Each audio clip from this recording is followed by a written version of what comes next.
Dalam sebuah negara hukum terdapat satu prinsip sakral yang disebut equality before the law, bahwa setiap warga negara berkedudukan sama di hadapan hukum tanpa kecuali. Namun, realita di lapangan seringkali menghadirkan pertanyaan besar bagi rasa keadilan publik. Hari ini kita akan menelaah dua peristiwa pilu yang menyisakan duka mendalam. Kebakaran di lingkungan kantor Teradron di gedung cyber yang merenggut 22 nyawa dan tragedi di pondok pesantren Al-Khozini yang memakan korban hingga 67 jiwa. Dua tragedi, ratusan keluarga yang kehilangan, namun penanganannya memicu diskursus tajam. Mengapa ada kesan tebang pilih dalam penegakan hukum?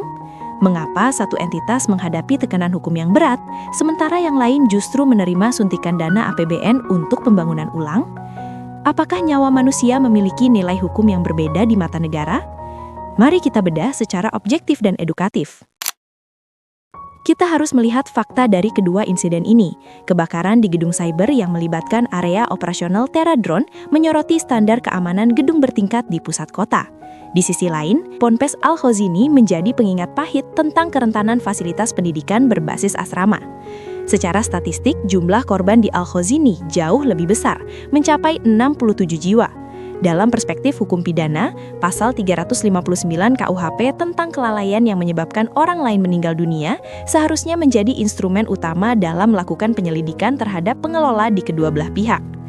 Namun, publik melihat adanya disparitas. Investigasi pada bangunan komersial cenderung dilakukan dengan audit teknis yang sangat ketat dan berujung pada penetapan tersangka.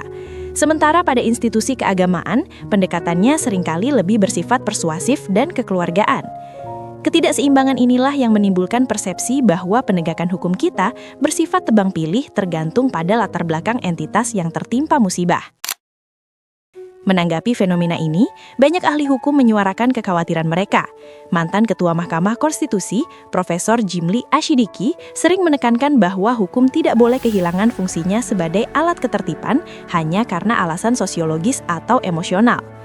Begitu pula dengan Profesor Mahfud MD dalam berbagai kesempatan edukasi hukumnya, menyatakan bahwa integritas hukum runtuh jika tajam ke satu arah, namun tumpul ke arah lain. Dalam kasus ini, jika audit keselamatan kebakaran diabaikan oleh pengelola manapun, baik itu korporasi seperti Teradron maupun lembaga pendidikan seperti Al-Khozini, maka pertanggungjawaban pidana adalah sebuah keharusan demi keadilan bagi para korban. Pengabaian aspek pidana pada salah satu pihak bukan hanya mencederai rasa keadilan keluarga korban, tetapi juga menciptakan preseden buruk bahwa standar keselamatan adalah hal yang opsional bagi lembaga tertentu. Keadilan tidak boleh dipolitisasi atau dikompromikan oleh sentimen-sentimen di luar hukum. Bagian yang paling menyita perhatian publik adalah kebijakan pemerintah dalam mengalokasikan dana APBN untuk pembangunan ulang Ponpes Al-Khozini. Di satu sisi, negara memang memiliki kewajiban dalam menjamin keberlangsungan pendidikan. Namun di sisi lain, muncul pertanyaan etis. Layakkah dana publik digunakan untuk membangun kembali fasilitas yang hancur akibat kelalaian tanpa ada proses hukum yang tuntas? Pengamat kebijakan publik menilai bahwa bantuan ini terasa menyakitkan bagi rasa keadilan jika dibandingkan dengan nasib entitas komersial yang harus menanggung segala kerugian sendiri sekaligus menghadapi jerat hukum. Seharusnya pemberian bantuan pemerintah dibarengi dengan evaluasi total dan sanksi administratif yang tegas. Negara tidak boleh memberikan sinyal yang salah, seolah-olah kelalaian yang menghilangkan puluhan nyawa bisa dimaafkan hanya dengan bantuan dana pembangunan. Transparansi penggunaan APBN harus sejalan dengan transparansi penegakan hukum agar masyarakat tetap memiliki kepercayaan terhadap institusi negara. Pada akhirnya, nyawa adalah nyawa. Tidak ada perbedaan antara 22 nyawa di gedung modern maupun 67 nyawa di pondok pesantren. Keadilan harus tegak lurus tanpa melihat siapa yang bersalah. Semoga pembahasan ini menjadi refleksi bagi regulator dan penegak hukum kita. Bagaimana pendapat Anda mengenai penggunaan APBN untuk kasus seperti ini? Tuliskan di kolom komentar. Sampai jumpa di pembahasan berikutnya. Wassalamualaikum warahmatullahi wabarakatuh.